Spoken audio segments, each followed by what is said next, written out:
How are you today, Ziggy? Well, a bit tired, but otherwise all right. You looking forward to today? Oh, very much so. Very much so. I can't wait. I'm very excited. Absolutely. Excuse me while I get Now my they're lips. making you more beautiful. Ziggy.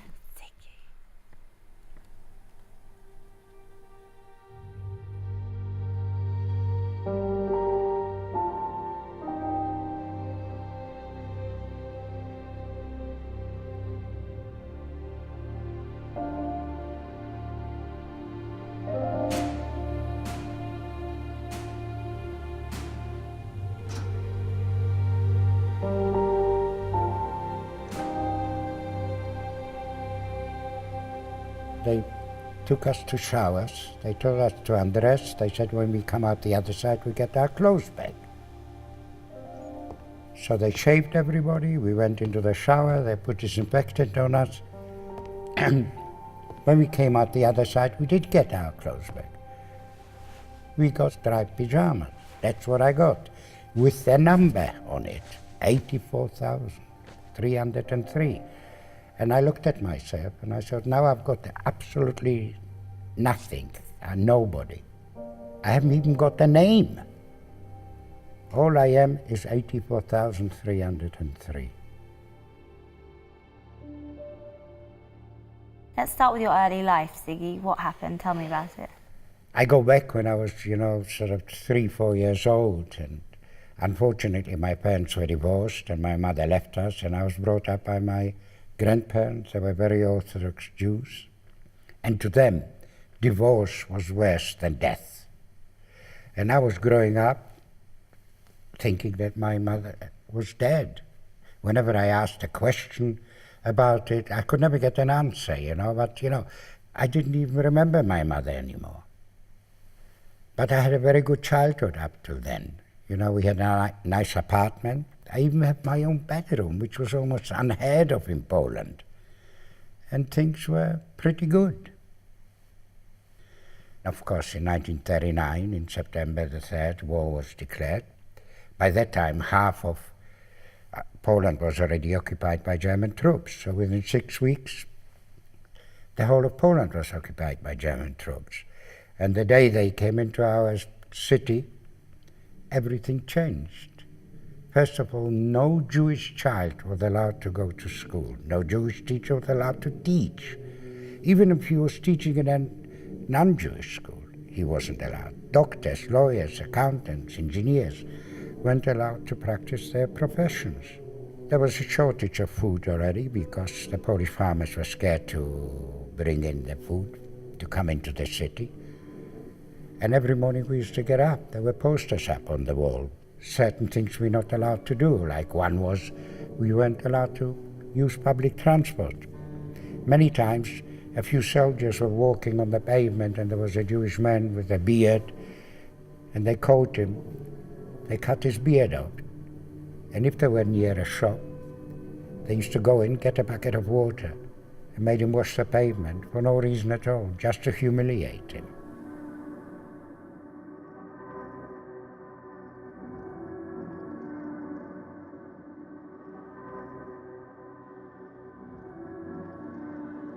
The ghetto started in April 1940.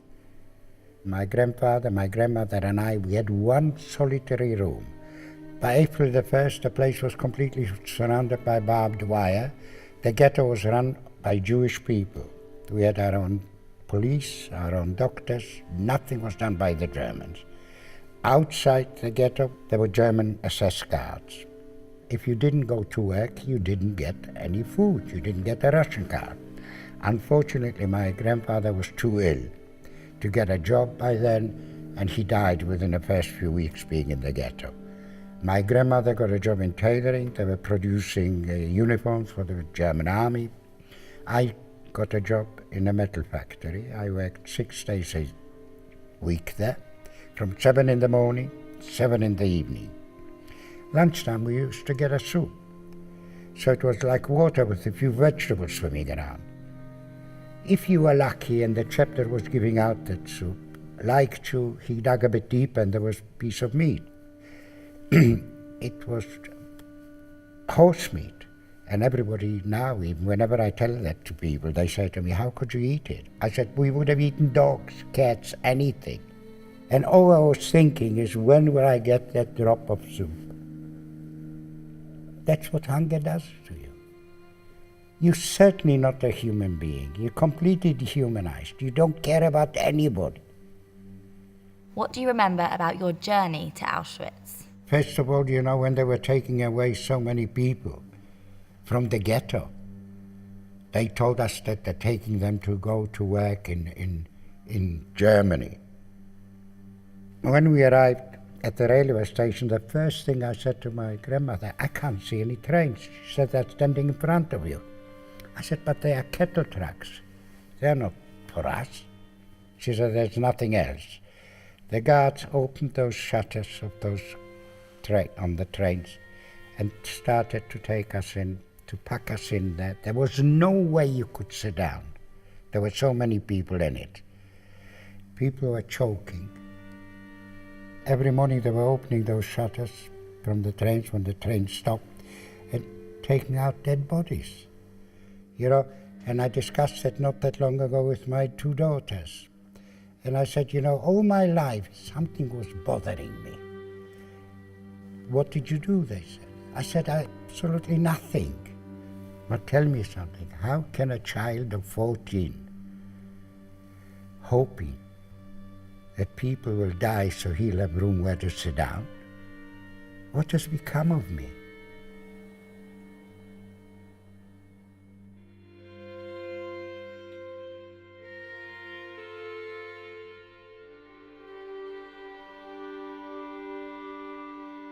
When we arrived in Auschwitz, they opened up those trucks. We had to leave our suitcases there because they told us they're taking us to showers now.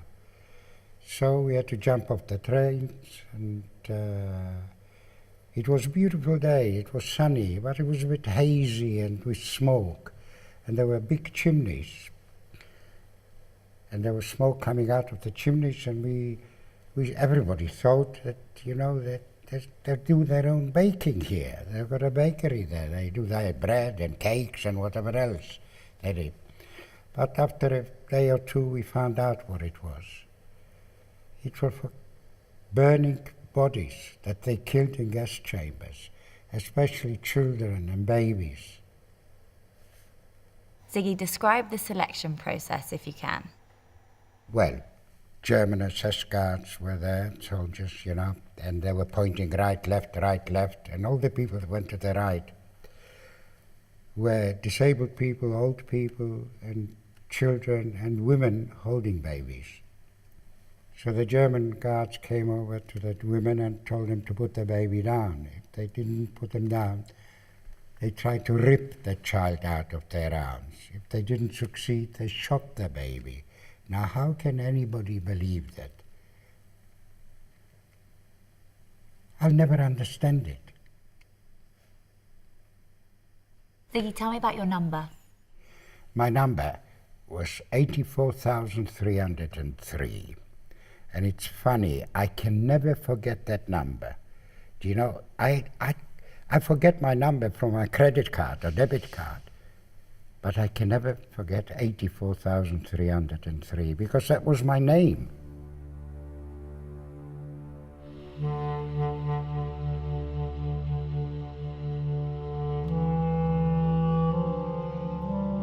Do you remember the very first time you saw somebody get killed? Not really, because so many people were killed all the time. So many people were dying. You were lying in the barracks, and that person next to you, because we shared them three to a bank. And we saw the person died. We said, oh, he died, and that was it. Maybe because I was still very young that I felt like that. I don't know. But, you know, it was one of those things, and that's it. But nowadays, if you see someone die or you hear of a death, do you feel similar? No. Do you know, that's when I remember when I saw children dying, being killed in Auschwitz, or my friends, 14, 13, 15-year-old kids. And today when I watch children and babies dying of starvation, in Africa, in Syria, from cold, from everything. I cry. You were in a few concentration camps. Are there any memories in particular that stand out to you? Well, there is there is a few, but one that really always I can never forget, and whenever I talk about it, is about 5 boys that sold some tobacco or cigarettes that were going for the German army fighting the Russians. Well, when the time was up, they told us to come to a square, and we realized what's going to happen. There were gallows, there were ropes hanging. They put those boys onto the stools and put their ropes around their necks. And, you know, like the Germans do, you know, they just started reading out, prisoner number so-and-so is going to be hung. They couldn't finish the sentence. Those boys jumped off to their death. And that has never left me. And I was thinking, for just stealing a few cigarettes, they hung those 5 boys. Ziggy, where was God in all of this for you? Nowhere. There was not such a thing as God. All we were interested in was in food. Where there was no God, no religion, there was nothing, whether it was the holiest day of the year or not, nothing. Did you ever envision a future while you were in the camps? No. But I never thought I was going to die. I thought we'll survive. The war will be finished. Even with all those people around me who were dying, I never thought, except only in one camp, which was called Stuttgart. That's where I thought I was going to die. Why? Because not only from starvation or disease, the weather. It was so cold, and we weren't allowed to stay in the barracks. The only way to keep warm, we used to huddle together, a few hundred of us.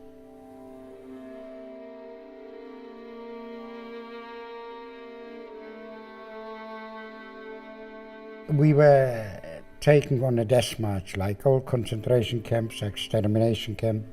The last thing they do, they went on a death march. Why was it called a death march?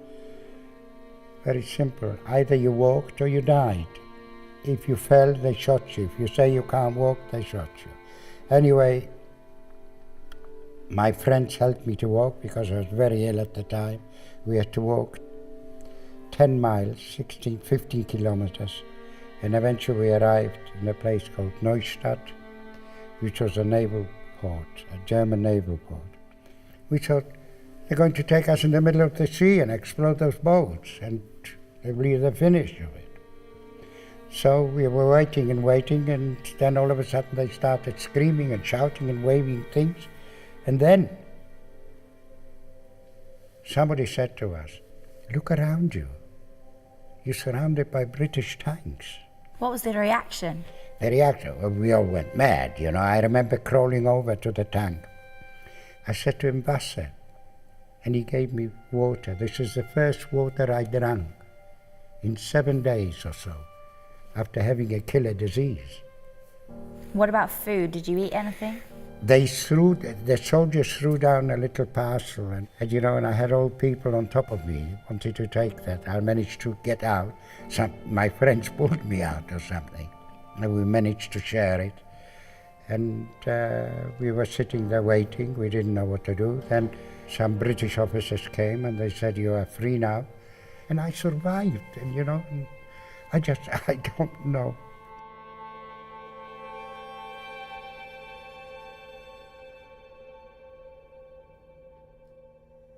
How did you end up in England, Ziggy? They gave me a letter from London, England. I didn't know who would write to me from London, England. When I opened the letter, it was written in Polish by a woman.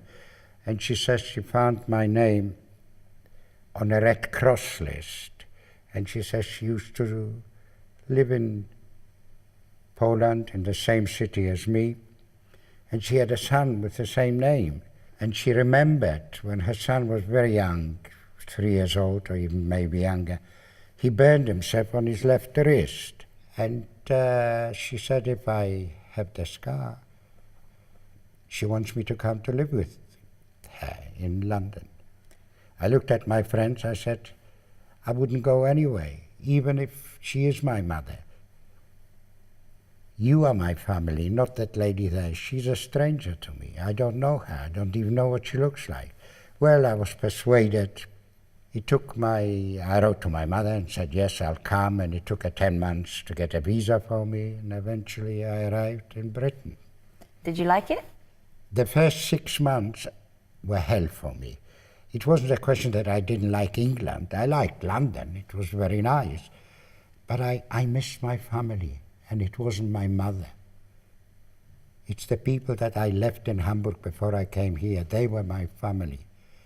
And those people are still, those that are alive, are still in my family today.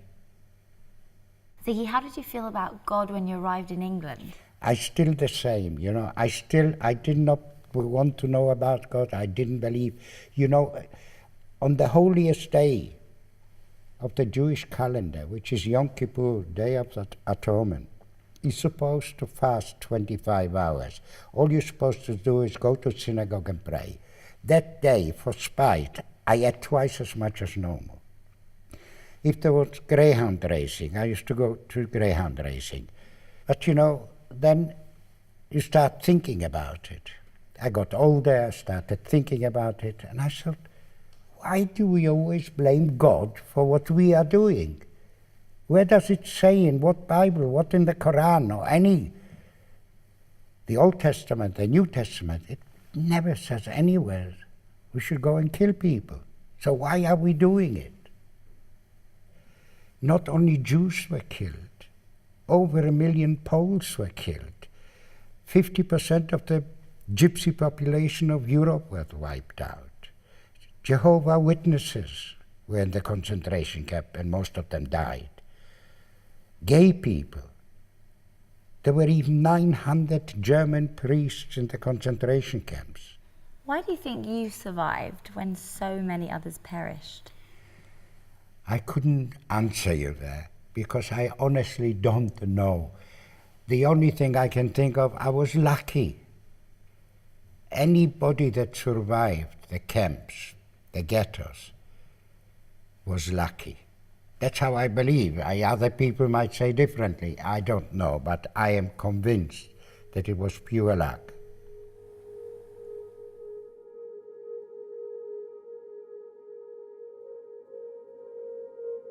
Is your wife also a survivor? I'm always asked that question. And I can tell you one thing. She definitely is a survivor.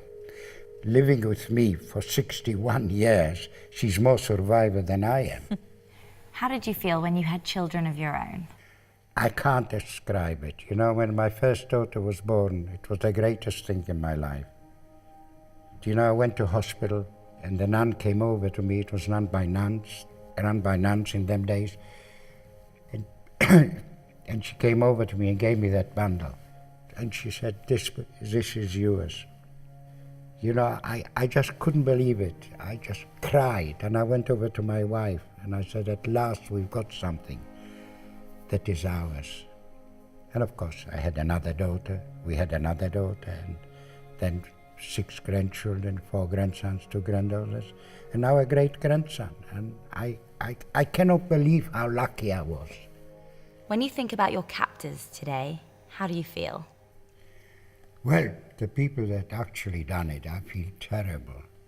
How can I think anything good about them? How can I forgive them for what they did? Take, for instance, the people that went through the selection, those women with the babies that were killed, and the others putting them into gas chambers and killing them. Or the one in Auschwitz, Dr. Mengele.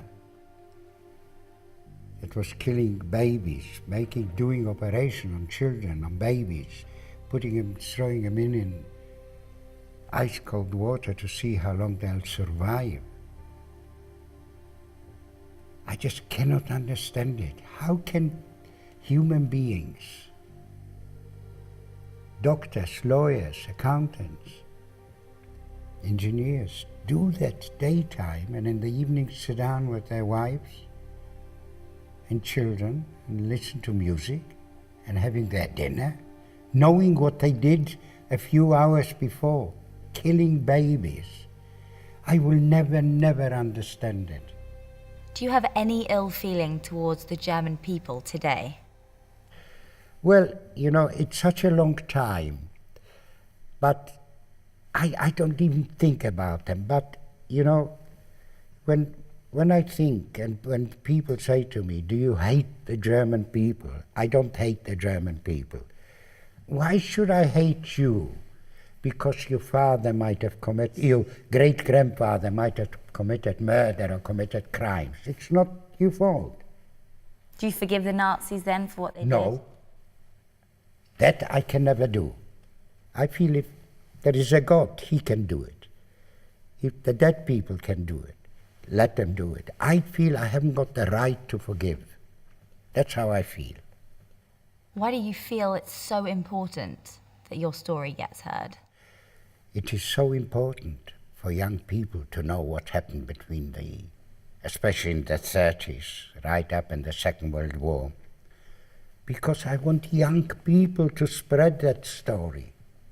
So that's why, and especially what's going on in the world today, young people should know because they can make a change. Do you ever lose faith in humanity? No, because I believe that 95% of people are good, all over the world are good people. It doesn't matter what nationality or what religion they are. It's just a very, very small amount. Unfortunately, the 95% of us, we are bystanders. Ziggy, do you feel like you had a good life? Me? I couldn't have asked for a better life. I had the most wonderful, wonderful life. And I could never thank the British people what they did for me.